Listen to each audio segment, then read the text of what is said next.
I wanted to do a video to demonstrate some helpful hints on some difficult dogs. Now, Bindi, I wouldn't consider her difficult. She's more spleeny, so she might whine or she kind of screams sometimes if she really doesn't want something happening.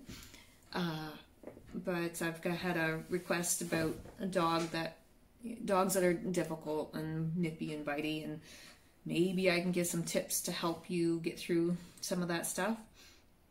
My biggest thing when working around a dog that doesn't like their face done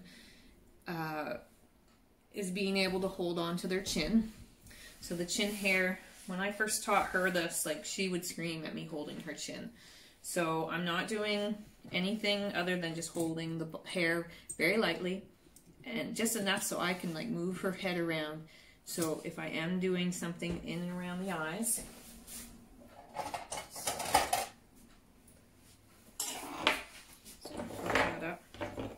I'm doing something in and around the eyes, I can pull her head to and from. If she starts to pull, I can have a little bit. I won't let her pull too hard. If she starts to pull really hard, you'll get those dogs that really pull back. Instead of pulling against her, pull with her. So she really started to try to pull back, I would kind of take my hand and go back with her. So she pulls back, and I only just so I still have my grip until she relaxes, and then I'll move her back in front of me, still having this grip.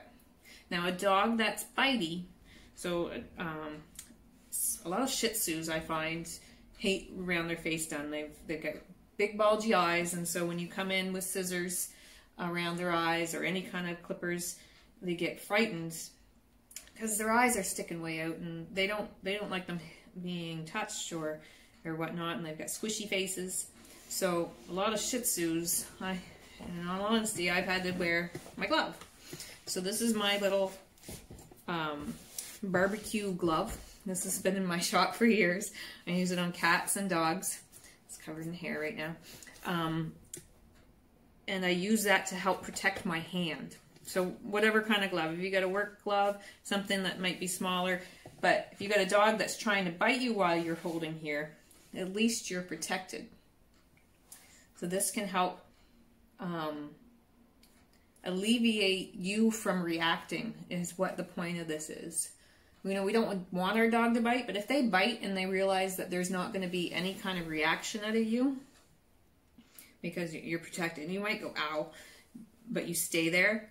If they realize that they're not getting anywhere with their first, they usually start out as nips for fairly good dogs, and then eventually will become a bite. Protective gear helps me not react to it. Because if a dog bites me on my skin, I'm automatically just going to react. Now that I put a barrier between me and the dog, and they bite me, I can kind of work through it. I still correct them. So a dog I feel like is going to bite me, I'm doing my corrections.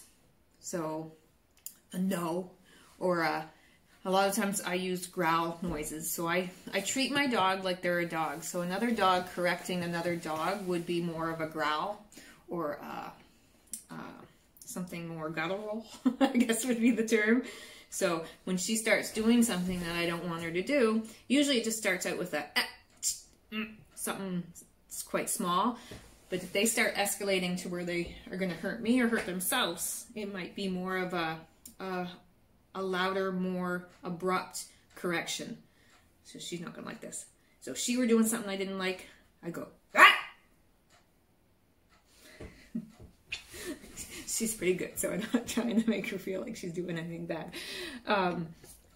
But I sometimes have to go louder and more abrupt on the dogs that are caught being more aggressive or being more persistent in not cooperating. Same when I'm doing nails. So if you're doing nails on a dog that doesn't like it, and they start to try to bite you, having a glove on will help protect you. And you know you're not hurting them. You know you're not. They don't like it, But if you are handling them correctly, and she squirms, she hates her paws being touched, so she sometimes screams at me. You might have to do those same corrections. Don't wait for the action to happen. Don't wait for your dog to bite you. Try to correct it beforehand. So as soon as you feel them moving in a way that might be coming around to touch your hand, and a very quick sometimes it's a no. You can use no, but you have to mean no. You can't say no, stop that, no. That becomes dead noise to them. They need to know you're the alpha, you are in charge in this moment. We don't have to hurt our pets, but we do have to make them realize that we need to do this safely, and if they move their paws in the wrong way, you're going to cut them too short. So a correction isn't anything more than you taking the leadership. So if she were doing, she gets squirmy, if she were to be biting, for her I just keep moving my around. I just never let go, and she might scream and squirm. But my correction, I do a lot of Yorkies like this. But bitey Yorkies, you're going to want a glove. Another thing, or a muzzle. If you have a muzzle, that's an option as well. They might still try to bite you, but they can't cause damage. They can pinch you, but they can't really bite you. So these are some tricks that, you know, I've learned over the years to stay calm, cool, collective. I do a lot of difficult dogs. I'm like one of those groomers in town that I get sent some of the dogs that, you know, aren't doable by other people, and that's fine. And so it is a skill, and not everyone can learn it. But if you have a mildly disobedient dog, these are some tricks you can use.